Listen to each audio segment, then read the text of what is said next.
Hello, this is our first entry of a logbook. We're astronauts about to go into an interstellar mission in the spaceship Cape Canaveral, and we're really excited about all the new experiences that are waiting for us there. So, let's start this amazing trip. So, as you already know, our mission goes beyond the Milky Way. That means that we will pass by first the Earth, the solar system, which includes the other planets, the sun, and some celestial bodies like meteorites, comets, etc. After the solar system, we will cross our galaxy, which is the Milky Way, and other galaxies. Let's see us what is waiting for us. First of all, we are going to explain you what this trip is about. We all know that there exist many celestial bodies like planets, asteroids, satellites, stars, etc. We can see all of them from the Earth, which is the third planet from the Sun. But the ones that we are able to see are the Sun, which is a yellow star located 150 million kilometers away from the Earth. On night, the celestial bodies we are able to see are the Moon, which is Earth's only natural satellite, stars, comets, some planets illuminated by the Sun. Also, we are able to see galaxies, but they look like mist or star clusters. When we were on Earth, we were able to see many landscapes, ecosystems, etc. Now, we're going to tell you what kind of things we were able to see from our window in day and night. Night, I was able to see in the sky, the moon, many cultural landscapes like the Sula Pastora. Also, I watched the constellation Canis Minor. I was able to see a natural landscape, which is the one that the human being hasn't modified, which was the Cerro de la Silla, and a blue sky with some white clouds and some birds flying. Okay, we already are in the space. You won't believe it how this Earth looks from here. It's amazing. We were able to see the Sahara Desert in Africa, the Great Coral Reef in Australia, and other really amazing things, but definitely my favorite was the Great Coral Reef. We cannot distinguish many cultural landscapes, which are the ones that human beings had modified in order to adapt to their necessities. But we were able to see a lot of natural landscapes, which are the ones that hasn't been modified. An example is the Great Coral Reef in Australia. We saw amazing things of the earth from the sky, but we also saw a lot of pollution. An example of this is light pollution, which is the reason of why nowadays it's in earth difficult to watch the stars and some other celestial bodies from the sky. When we were in the space, we were able to see the light pollution. It looks like a lot of light bulbs concentrated in some particular areas. We saw the most on North America, Europe, and Japan. We also saw glaciers and pools. They had like a rocky surface and a white color.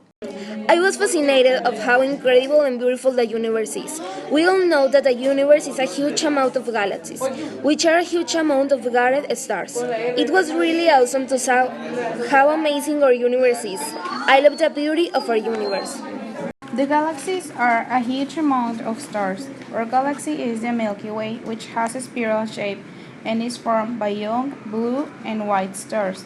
There are three types of shapes in galaxy: spiral, elliptical, and irregular. The Milky Way from the sky was really cool. I love how does it looks like. The first thing that comes to my head was home, because I remember my home which is inside of that galaxy. That is one of the main reasons we decided to make this logbook. Because we were living an amazing experience and we want that the people we love the most can at least stay with just a little piece of this amazing trip. In the Milky Way, which is our galaxy, the solar system or planetary system habits. The solar system is the group of planets, satellites, and another celestial bodies. When we were on our trip, we crossed by the solar system and we were able to saw the planets. I love how does Jupiter looks like. I also saw some meteorites, but my favorite thing was to saw the moon. When we leave Earth, we land in an interplanetary gas station that the NASA put in some planets of our solar system. It was located in Jupiter, but there are others in Mars and Venus. Our spaceship took 24 hours to charge completely. During that time, we were hanging out around the gas station. when another spaceship arrived. We thought that they were humans too, but they weren't. They were kind of aliens from another galaxy. We freaked out in the moment we saw them, but actually they were really civilized. They just refilled their spaceship, which was a flying saucer color orange, and leave. I think that they didn't even notice us. It was really cool to see another kind of life completely different from the ones we already know. The Coriolis effect is the deviation happening to winds and ocean current. From the sky, it looks like a cloud swirl. We all know that Earth has two movements, the rotational and the revolutionary movement. The rotational movement is when the Earth moves around its own axis from west to east. It lasts what we call a civil day, determines the day and the night. And the revolution movement is when the Earth follows an elliptical orbit around the Sun. It lasts 365 days, 5 hours, and 48 minutes, or a solar year, and it determines the seasons. To saw the Earth's movement from the space was really cool. It was literally moving. It looks like how does a wheel fortunes works. I can't find another thing to describe it better. It was amazing. All those elements we already mentioned, like the universe, the solar system, the Milky Way, the different movements and effects of the Earth, have a relationship. Because without universe, anything will exist. No solar system, no Earth, no movements, no us. So this trip has given us a really important reflection of how important all these elements that we barely know are for our lives. We are taking from them the importance that they deserve.